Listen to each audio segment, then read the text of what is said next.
আসসালামু আলাইকুম। সুপ্রিয় শিক্ষার্থীবৃন্দ, সবাই কেমন আছো? আশা করি সবাই ভালো আছো। সৃষ্টি কলেজ অফ টাঙ্গাইলের পক্ষ থেকে অনলাইন ক্লাসে সবাইকে স্বাগতম।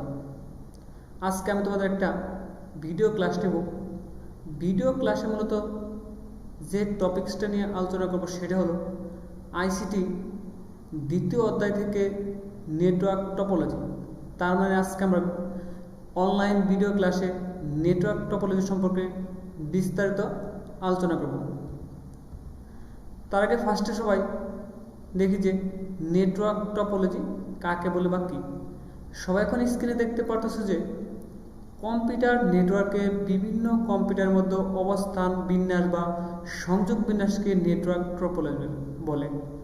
তার মানে তোমরা স্ক্রিনে যে সংখ্যাটি দেখতে পারতেছ সেটা ক্লিয়ারলি বললে হয় যে যখন আমরা নেটওয়ার্ক ব্যবস্থায় এক কম্পিউটার থেকে অন্য কম্পিউটার অথবা এক পিসি থেকে আরেক পিসির মধ্যে যে অথবা একাধিক পিসির মধ্যে যে আমরা নেটওয়ার্কটা স্থাপন করব, সেটা কোন পদ্ধতিতে হবে বা কোন মেথড হবে, সেই পদ্ধতিটাই হচ্ছে টপোলজি। তবে এখানে কিছু শর্ত আছে। সেটা হলো নেটওয়ার্কের কম্পিউটারগুলোকে তার দিয়ে শুধু যুক্ত করলেই হবে না। এখন আমরা যখন একটা নেটওয়ার্ক যুক্ত করি বা একটা নেটওয়ার্ক স্থাপন করি তখন বিভিন্ন কম্পিউটার তাদের সাথে সংযুক্ত থাকে, বাট সেখানে যদি কোনো ডাটা আদান প্রদান করা না হয় বা সুনিয়ন্ত্রিতভাবে কোনো পথ না থাকে ডাটা আদান প্রদানের জন্য, সেটাকে কখনো টপোলজি বলা যাবে না। তার মানে তোমরা সবাই অবশ্যই কনসেপ্টটা ক্লিয়ার হয়েছে যে নেটওয়ার্ক টপোলজি কাকে বলে। তার মানে মূল কথা হলো আমরা যখন কম্পিউটার নেটওয়ার্ক স্থাপন করব এক কম্পিউটার থেকে আরেক কম্পিউটারে অথবা এক পিসি থেকে আরেক পিসিতে অথবা একাধিক পিসির মধ্যে, তার মধ্যে যে একটা ডাটা আদান প্রদান ব্যবস্থা বা বিন্যাস বা পদ্ধতি, সেটা কোন পদ্ধতিতে হবে বা কোন মেথডে হবে, সেটা হলো নেটওয়ার্ক টপোলজি। এখন নেটওয়ার্ক টপোলজি শেষে আমরা এখন বিস্তারিত জানবো নেটওয়ার্ক টপোলজির ক্লাসিফিকেশন। ফার্স্টে দেখো তোমরা স্ক্রিনে দেখতে পারতেছো যে নেটওয়ার্ক টপোলজি প্রধানত কয় প্রকার? 6 প্রকার। এটা একটা তোমাদের পরীক্ষায় প্রায় সময় অবজেক্টিভ কোশ্চেন আসে যে নেটওয়ার্ক টপোলজি কয় প্রকার। এখন অনেকগুলো অপশন দেওয়া থাকে, তার মধ্যে তোমাদের 6টা যে অপশনটা থাকবে সেটা ফিল আপ করতে হবে। আমরা যে বললাম যে নেটওয়ার্ক টপোলজি 6 প্রকার, সেই 6 প্রকার সম্পর্কে আমরা এখন নামগুলো দেখব। প্রথমে আসতেছে বাস টপোলজি, 2 নম্বরে আসতেছে স্টার টপোলজি, নাম্বার 3তে আসতেছে রিং টপোলজি, নাম্বার 4-এ আসতেছে ট্রি টপোলজি, নাম্বার 5-এ আসতেছে মেশ টপোলজি, নাম্বার 6-এ আসতেছে তোমার হাইব্রিড টপোলজি। এখন আমরা যেই নেটওয়ার্ক টপোলজির 6টা প্রকার দেখলাম, এই প্রকার সম্পর্কে বিস্তারিত আলোচনা বা চিত্র সহকারে আমরা ভিডিও ক্লাসে দেখব, যাতে করে আমাদের সবার টপোলজি সম্পর্কে বিস্তারিত জ্ঞান অর্জন হয়। এখন তো আমরা ফার্স্টে চলে যাব নেটওয়ার্ক টপোলজির মধ্যে। ফার্স্টে বলছে তোমাদের বাস টপোলজি। এখন বাস টপোলজির সংজ্ঞাটা দেখো কি বলছে। বাস টপোলজিতে একটি সংযোগ লাইনের সাথে সবগুলো কম্পিউটার বা কম্পিউটারের অপর নাম হলো নোড যুক্ত থাকে। এখানে সংযোগ লাইনকে সাধারণত বাস বলা হয়। যখন একটি কম্পিউটার অন্য কম্পিউটারের উদ্দেশ্যে মেসেজ পাঠায় তখন সেই মেসেজ সিগন্যাল সংযোগ লাইনের মাধ্যমে পরিবাহিত হয়ে অন্য সবকটি কম্পিউটারের নিকট পৌঁছায়। তার মানে তোমরা স্ক্রিনে যে সংখ্যাটা দেখতে পাচ্ছ এটা থেকে বোঝা যাচ্ছে যে বাস টপোলজি হলো এমন একটা টপোলজি বা এমন একটা টপোলজিক্যাল পদ্ধতি যেখানে একটা বাস বা সংযোগ লাইন থাকবে, সেই লাইনের সাথে অনেকগুলা কম্পিউটার যুক্ত থাকবে। সেই লাইনের মধ্যে দিয়ে আমরা ডাটা ট্রান্সফার করলে ওই লাইনের সাথে সংযুক্ত সকল কম্পিউটার সেই ডাটাগুলো নিতে পারবে বা দিতে পারবে বা ট্রান্সফার করতে পারবে, বা ওই লাইনের মধ্যে দিয়ে বা ওই যেটা লাইন বা ওই বাসের মধ্যে দিয়ে সব কিছু ডাটা ট্রান্সফার হবে বা ট্রান্সফার করা হবে। একে বলা হয় বাস টপোলজি। যেহেতু আমরা এখন বাস টপোলজি দেখলাম, এখন আমরা আসতেছি বাস টপোলজি চিত্রটা দেখব যাতে সবার কনসেপ্ট ক্লিয়ার হয়।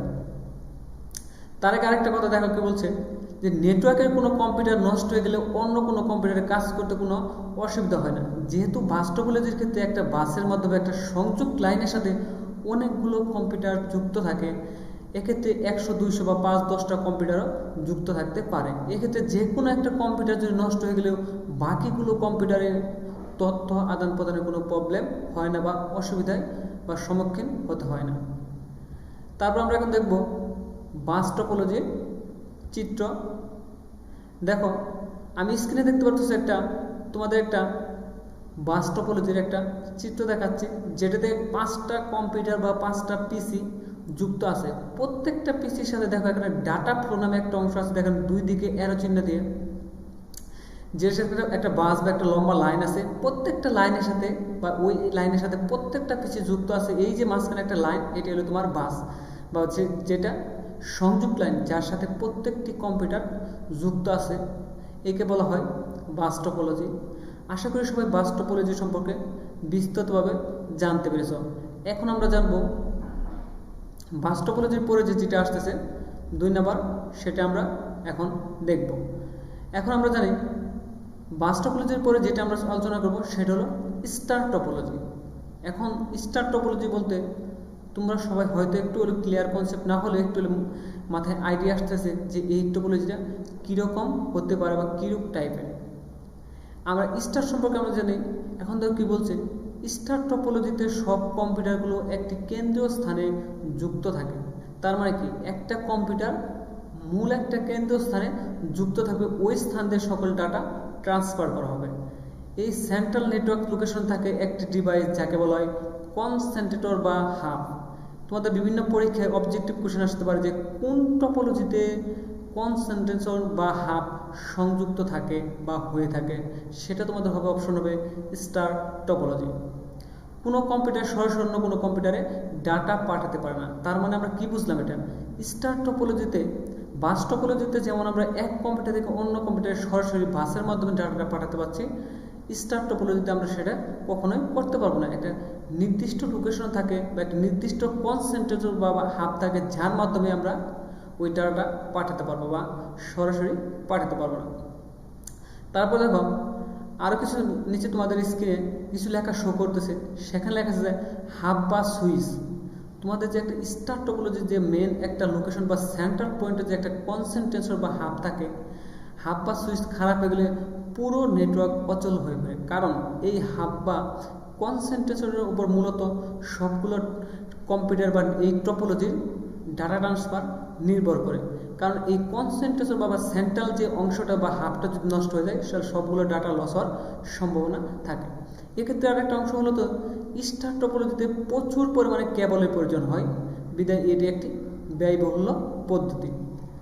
তারপর দেখো স্টার টপোলজির এখন আমরা চিত্র দেখব যে স্টার টপোলজি জিনিসটা কীভাবে হচ্ছে। দেখো তোমাদের চিত্রে ফার্স্টে দেখা যাচ্ছে যে মাঝখানে আমি বলছিলাম যে একটা কনসেন্ট্রেটর বা হাব থাকে। দেখো কনসেন্ট্রেটর বা হাব একটা অপশন আছে মাঝখানে, যেখানের সাথে বা যেখানকার সাথে প্রত্যেকটা কম্পিউটার যুক্ত আছে। তার মানে কি, এই মাঝখান থেকে এই কনসেন্ট্রেটর বা হাবের মাধ্যমে ডাটাগুলো প্রত্যেকটা পিসিতে আদান প্রদান হচ্ছে। প্রিয় শিক্ষার্থীরা, আশা করি সবাই স্টার টপোলজি সম্পর্কে আইডিয়া বা ক্লিয়ার কনসেপ্ট হয়েছে। এখন আমরা পরবর্তী সংজ্ঞাতে চলে যাব। পরবর্তী সংজ্ঞা যেটা নিয়ে আসতেছি সেটা হলো রিং টপোলজি। এখন দেখো ফার্স্টে আমরা রিং টপোলজির সংজ্ঞাটা দেখে নিই। এক্ষেত্রে কম্পিউটারগুলি বৃত্তাকার পথে পরস্পরের সাথে সংযুক্ত নেটওয়ার্ক গড়ে তোলে। তার মানে কি, যেহেতু রিং বলছে তার মানে একটা বৃত্তাকার একটা সার্কেল তৈরি হবে। এই সার্কেলের মাধ্যমে সমস্ত নেটওয়ার্কে ডাটাগুলো ট্রান্সফার হবে। এভাবে সর্বশেষ কম্পিউটারটি প্রথমের সাথে সংযুক্ত থাকে। কারণ তোমরা জানো যে যখন আমরা একটা রিং বা একটা সার্কেল তৈরি করবো, যখন একটা কম্পিউটারের সাথে আরেকটা কম্পিউটার, তখন ফার্স্ট কম্পিউটারটি লাস্ট কম্পিউটারের সাথে যুক্ত থাকবে। এ ধরনের টপোলজিতে প্রতিটি ডিভাইসে একটি রিসিভার এবং একটি ট্রান্সমিটার থাকে, যা রিপিটারের কাজ করে। এখন বলতে পারো যে রিসিভার মানে কি, যে ডাটাটা রিসিভ করতেছে, একটি ট্রান্সমিটার থাকে যেটা তোমার রিপিটারের কাজ করে। এক্ষেত্রে রিপিটারের দায়িত্ব হচ্ছে সিগন্যালকে একটি কম্পিউটার থেকে অন্য কম্পিউটারে ট্রান্সফার করা। তোদের পরীক্ষায় আসতে পারে যে রিপিটার কাকে বলে বা রিপিটারের কাজ কি। তাহলে তোমরা লিখতে পারবা যে, বা লিখতে হবে, রিপিটার হচ্ছে এমন একটি ডিভাইস যার কাজ হচ্ছে কোনো সিগন্যালকে এক কম্পিউটার থেকে অন্য কম্পিউটারে সুনিয়ন্ত্রিতভাবে বা সুনির্দিষ্টভাবে ট্রান্সফার করা। তারপর দেখতেছ যেহেতু আমরা রিং টপোলজি দেখলাম এবং রিং টপোলজির পরে এখানে কিছু আরও কথা আছে বা আরও কিছু ইম্পর্টেন্ট টপিকস আছে, দেখো সেটা কি বলছে। সেটা বলছে যে ডাটা পাঠানোর জন্য প্রত্যেক কম্পিউটার সমান অধিকার পায়, বিধায় নেটওয়ার্কে কোনো কম্পিউটার এক স্বচ্ছ আধিপত্য বিস্তার করতে পারে না। তার মানে কি, রিং টপোলজির ক্ষেত্রে প্রত্যেকটা কম্পিউটার ডাটা ট্রান্সফার রেটের সমান অংশ বা সমান ভাগিদার হবে। যেমন যদি একটা রিং টপোলজিতে 5টা কম্পিউটার থাকে, যদি প্রথম কম্পিউটারে বা প্রথম সেন্টার বা মেইন কম্পিউটার বা সার্ভার কম্পিউটার থেকে যদি আমি 10 MBPS এর একটা ডাটা ট্রান্সফার করি, তাহলে 5টা পিসি 10 MBPS করে লাইন পাবে, কোনো একটা পিসি কখনো 11 MBPS বা 12 MBPS লাইন পাবে না। তার মানে প্রত্যেকে সমান ভাগে ভাগ পাবে। এক্ষেত্রে কোনো পিসি কখনো বেশি বেনিফিট বা বেশি প্রায়োরিটি পাবে না। আশা করি প্রিয় শিক্ষার্থীরা তোমরা সবাই রিং টপোলজি সম্পর্কে বিস্তারিত জানতে পেরেছ। এখন যেহেতু রিং টপোলজি সম্পর্কে আমরা এখন জানলাম, তাহলে আমরা এখন দেখব রিং টপোলজিটা চিত্র বা ফিগারটা দেখবো। দেখো কি বলছে, রিং টপোলজির এখন একটা স্ক্রিনে তোমরা চিত্র দেখতে পারতেছো। দেখো প্রথমে একটা কম্পিউটার আছে, তার পরবর্তী একটা কম্পিউটার, এখানে 4টা কম্পিউটার আছে, মাঝখানে একটা ফ্লো অফ মেসেজ, একটা তোমাদের ডিরেকশন বা এরো চিহ্ন দেওয়া আছে ফ্লো মেসেজ, মানে বাম দিক থেকে ডান দিকে ডাটাগুলো যাচ্ছে। যেহেতু বাম দিক থেকে শুরু হচ্ছে, দেখো ফার্স্টের কম্পিউটারটা লাস্টের কম্পিউটারের সাথে যুক্ত হয়েছে। এটা একটা যুক্ত হয়ে নতুন বলয় বা বৃত্তের মতো বা সার্কেলের মতো তৈরি হয়েছে। যেহেতু একটা সার্কেলের মতো তৈরি হয়েছে, যেহেতু একটা ওয়ান কাইন্ডস অফ রিং, তাই এটাকে বলা হয় রিং টপোলজি, যার মাধ্যমে তথ্য বা ডাটা আদান প্রদান করা হয় নেটওয়ার্ক ব্যবস্থায়। এখন রিং টপোলজির পরে আমরা দেখব যেটা মোস্ট ইম্পর্টেন্ট তোমাদের জন্য, সেটা হলো ট্রি টপোলজি। এখন ট্রি টপোলজির আগে ফার্স্টে তোমাদের জানা উচিত যে ট্রি টপোলজি সম্পর্কে তোমাদের হয়তো কিছু সবাই আইডিয়া আছে। যেহেতু ট্রি মানে কি, যেখানে কোনো কিছু শাখা প্রশাখা বের হয়, যেহেতু তার মানে কি যে টপোলজির শাখা প্রশাখা বের হবে বা তারপর ডাইরেক্ট ট্রান্সফার বা স্থানান্তরের ক্ষেত্রে তাকে ট্রি টপোলজি বলবে। এখন দেখো আমরা বইয়ের সংজ্ঞাটা বা কী বলছে সেটা এখন দেখে নেব। মূলত স্টার টপোলজির সম্প্রসারিত রূপই হলো ট্রি টপোলজি। মানে কি, স্টার টপোলজিকে যখন আমরা বৃহৎ আকারে একটা বাস্তবায়ন করব, তখন তাকে ট্রি টপোলজি বলবে। পরীক্ষা যদি আসে যে ট্রি টপোলজি কাকে বলে, তাহলে তোমরা লিখবে যে যখন আমরা স্টার টপোলজিকে সম্প্রসারিত রূপ দিব বা সম্প্রসারিত করব, তখন তাকে ট্রি টপোলজি বলবে। এখন তাকে বলছে এই টপোলজিতে একাধিক হাব ব্যবহার করে সমস্ত কম্পিউটারকে একটি বিশেষ স্থানে সংযুক্ত করা হয়, যাকে রম নোড বলে। সমস্ত কম্পিউটার একটি উচ্চ ক্ষমতা সমৃদ্ধ কম্পিউটার বা সার্ভার দ্বারা নিয়ন্ত্রণ করা হয়। তার মানে কি, ট্রি টপোলজির সাথে যে সকল পিসিগুলো থাকবো, তাকে এখান থেকে একটা সার্ভার কম্পিউটার থেকে সকল পিসিকে নিয়ন্ত্রণ করা হবে। এবং সার্ভার তোমাদের পরীক্ষা আসতে পারবা, তোমাদের একটা কোশ্চেন থাকতে পারে সার্ভার কম্পিউটারকে, যে কম্পিউটার থেকে মূলত সেবা বা সার্ভ করা হয়। মানে কথা হলো, ট্রি টপোলজির ক্ষেত্রে যদি প্রথমে যে মেইন কম্পিউটার থাকবে, এখানে যদি নিচে সাবসেকশনে আরও 20টা কম্পিউটার থাকে, তাহলে মেইন কম্পিউটার যে 20টা কম্পিউটারকে সেবা দেবে, এই মেইন কম্পিউটার হলো সার্ভার কম্পিউটার। তার মানে যে কম্পিউটারটা সব কম্পিউটারকে সেবা দিচ্ছে। এখন আমরা দেখব ট্রি টপোলজির চিত্র। এখন তো প্রথমে একটা কম্পিউটার আছে, সেই কম্পিউটার থেকে 2টা শাখা বেরিয়েছে, একটা লেফট একটা রাইটে 2টা কম্পিউটার। তারপর লেফটে আবার ওই কম্পিউটার থেকে আরও 2টা শাখা বেরিয়েছে, রাইটে আবার 2টা শাখা বেরিয়েছে। তার মানে এটা একটা ট্রি আকারে নেটওয়ার্ক স্থাপন হয়েছে এবং ট্রি আকারে টপোলজি তৈরি হয়েছে, যার মাধ্যমে তোমাদের তথ্য বা ডাটা আমরা স্থানান্তর করতে পারতেছি। প্রিয় শিক্ষার্থীরা, আশা করি সবাই ট্রি টপোলজি সম্পর্কে সবারই একটা ক্লিয়ার কনসেপ্ট হয়েছে। এখন ট্রি টপোলজি পরে আমরা দেখব মেশ টপোলজি। যেহেতু মেশ টপোলজি বলছে, এখন তো আমরা জানি যে মেশ টপোলজির সম্পর্কে বিস্তারিত একটু সংজ্ঞাটা দেখে আসছে যে মেশ টপোলজি জিনিসটা কী বা কাকে বলে। এখন তো কি বলছে, মেশ নেটওয়ার্ক টপোলজিতে নেটওয়ার্কে অবস্থিত সকল কম্পিউটার একে অপরের সাথে সরাসরি বা প্রত্যক্ষভাবে যুক্ত থাকে। তার মানে আমরা কি জানতে পারলাম, মেশ টপোলজির ক্ষেত্রে প্রত্যেকটা কম্পিউটার একটি আরেকটির সাথে প্রত্যক্ষভাবে সরাসরি যুক্ত থাকবে। তারপর একটা বলছে অপশন বলছে, দেখো কোনো কম্পিউটারের সংযোগ লাইন নষ্ট হয়ে গেলে পুরো নেটওয়ার্ক অচল হয় না। যেহেতু মেশ টপোলজির ক্ষেত্রে প্রত্যক্ষ বা সরাসরিভাবে যুক্ত থাকে, এই ক্ষেত্রে কোনো একটা লাইন নষ্ট হয়ে গেলেও পুরো নেটওয়ার্কটি অচল হয়ে যায় না। তার মানে যদি মেশ টপোলজির ক্ষেত্রে 10টা পিসি থাকে, যদি এখানে 7 নম্বর পিসিটাও আমার নষ্ট হয়ে যায়, তাহলে বাকি আরও যে 9টা পিসি থাকবে, সেই 9টা পিসি স্বয়ংক্রিয়ভাবে কাজ করবে। তার মানে কি, তোমার এটা হলো তোমাদের যেমন বাস টপোলজির মতো সেম। বাস টপোলজি ক্ষেত্রে যেমন সংযোগ লাইনের মধ্যে তথ্য আদান প্রদান করা হয়, কোনো একটা কিছু নষ্ট হয়ে গেলেও বাকিগুলো কোনো অচল হয় না, ঠিক সেম এটা বা মেশ টপোলজির ক্ষেত্রে বা মেশ টপোলজির ক্ষেত্রে সেম একই হয়েছে। এতে ডাটা কমিউনিকেশন অনেক বেশি নিশ্চয়তা দেয়। নিশ্চয়তা মানে কি, খুব অ্যাকুরেসি, মানে আমি ইফেক্টিভ বা কার্যকরভাবে ডাটাটা ট্রান্সফার করতে পারবো। এখন বলছে যে এই টপোলজিতে নেটওয়ার্ক ইনস্টলেশন ও কনফিগারেশন বেশ জটিল। যেহেতু মেশ টপোলজি, এক্ষেত্রে মেশ টপোলজির ক্ষেত্রে প্রায় সময় দেখা যাচ্ছে যে এই যে নেটওয়ার্কের যে বিভিন্ন ইনস্ট্রুমেন্ট বা যন্ত্রপাতি বা বিভিন্ন কনফিগারেশন লাগে, এগুলো বেশ জটিল পদ্ধতি এবং কেবল বেশি লাগে বলে খরচও বেশি লাগে। এটা স্বাভাবিক হওয়ার কথা, কারণ যে টপোলজিতে যত বেশি নেটওয়ার্কের বিস্তীর্ণ বেশি হবে, সেক্ষেত্রে ওয়্যার যেটা বলে তার বা কেবল বেশি লাগবে, সেটাতে কষ্ট বেশি পড়বে।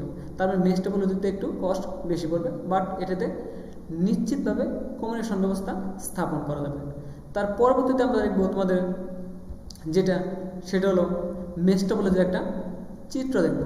এখন দেখো বলছে তোমাদের স্ক্রিনে যে চিত্রটা দেখতে পারতেছো, এটা একটা মেশ টপোলজি। দেখো বলছে এখানে টোটাল 6টা কম্পিউটার বা পিসি বা পার্সোনাল কম্পিউটার আছে, যেখানে একটা উপরে লেখা আছে মেশ টপোলজি। তার মানে প্রত্যেকটা কম্পিউটারের সাথে যুক্ত আছে। তার মানে কোনো একটা কম্পিউটারের সাথে সংযোগ লাইনে কোনো একটা রেখা বাদ নেই।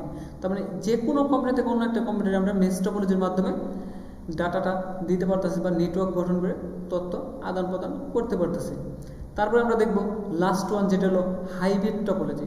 এটা তোমাদের জন্য একটা ভেরি ইম্পর্টেন্ট কোশ্চেন। প্রায় সময় তোমাদের 1 মার্কের কোশ্চেন আসে বা তোমাদের সৃজনশীল প্রশ্নে ছোট এবং বড় নম্বর কোশ্চেন আসতে পারে 3 থেকে 4 মার্কের। দেখো কি বলছে, হাইব্রিড টপোলজি যেহেতু আমরা এখন আলোচনা করব, তাহলে হাইব্রিড টপোলজি জিনিসটা কি বা কাকে বলে এই সম্পর্কে আমরা এখন বিস্তারিত জানবো। দেখো কি বলছে, স্ক্রিনে তোমরা হয়তো দেখতে পাচ্ছ যে বাস, স্টার, রিং ইত্যাদি নেটওয়ার্ক টপোলজির সমন্বয়ে যে নেটওয়ার্ক গঠিত হয়ে থাকে হাইব্রিড নেটওয়ার্ক টপোলজি বলে।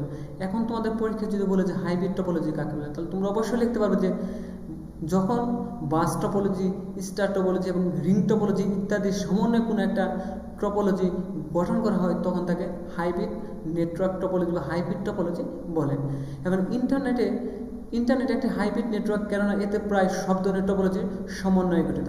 এই কারণে তোমাদের জন্য মোস্ট বা ভেরি ইম্পর্টেন্ট। কারণ কথা হলো ইন্টারনেটের মাধ্যমে দেখবা যে আমরা যখন ডাটাটা আদান প্রদান করি, সেক্ষেত্রে একটা বাস টপোলজির মাধ্যমে হয়ে থাকে, স্টারের মাধ্যমে হয়ে থাকে, রিং মাধ্যমে হয়ে থাকে। তার মানে কি, ইন্টারনেটের মাধ্যমে যে কোনোভাবে আমরা ডাটাটা আদান প্রদান করি না কেন, সেটা যে কোনোভাবে হয়ে থাকে। সেটা হতে পারে বাস বা স্টার বা রিং বা মেশ, যে কোনোটাই হতে পারে, সেটা টিও হতে পারে। তার মানে সেটা কি, ইন্টারনেট হলো একটা হাইব্রিড টপোলজির প্রকৃষ্ট উদাহরণ। তোমাদের পরীক্ষায় আসতে পারে যে নিচের কোনটি হাইব্রিড টপোলজির জন্য প্রকৃষ্ট উদাহরণ বা কোনটির সমন্বয়ে হাইব্রিড টপোলজি মেইনলি গঠিত হয়, সেটা হলো ইন্টারনেট। আশা করি প্রিয় শিক্ষার্থীরা সবাই জিনিসটা বুঝতে পারতেছো যে হাইব্রিড টপোলজি জিনিসটা কাকে বলে। এখন আমরা দেখবো যে হাইব্রিড টপোলজির একটা চিত্র। তোমরা এখন যে স্ক্রিনে যে জিনিসটা দেখতে পারতেছো, সেটা হলো একটা হাইব্রিড টপোলজির একটা চিত্র দেখতে পারতেছো তোমরা স্ক্রিনে। যে বিভিন্ন দেখো বলছে এখানে স্টার নেটওয়ার্ক আছে, রিং নেটওয়ার্ক আছে, বাস নেটওয়ার্ক আছে, এগুলো মিলে সব একটা হাইব্রিড টপোলজি গঠিত হয়েছে। আশা করি সবাই হাইব্রিড টপোলজি সম্পর্কে জিনিসটা বুঝতে পারছো। আজকে মূলত সবাই যে ক্লাসের মূলত যে টপিকসটা নিয়ে আলোচনা করলাম, সেটা হলো টপোলজি কাকে বলে এবং টপোলজির যে ক্লাসিফিকেশন, মানে টপোলজি যে 6 প্রকার, প্রত্যেকটা প্রকারের সংজ্ঞা এবং চিত্র। আশা করি প্রিয় শিক্ষার্থীরা সবাই ক্লাসটা বুঝতে পারছো। নেক্সট ক্লাসে আরও কোনো ভালো ইম্পর্টেন্ট টপিক নিয়ে তোমাদের সাথে অনলাইন ক্লাসে দেখা হবে। সবাইকে আবার সৃষ্টি করে টাঙ্গাইলের পক্ষ থেকে অনলাইনে ক্লাসে স্বাগত জানিয়ে আজকের ক্লাস থেকে আমি বিদায় নিচ্ছি। সবাই ভালো থাকো, সুস্থ থাকো, নিরাপদে থাকো। আসসালামু আলাইকুম।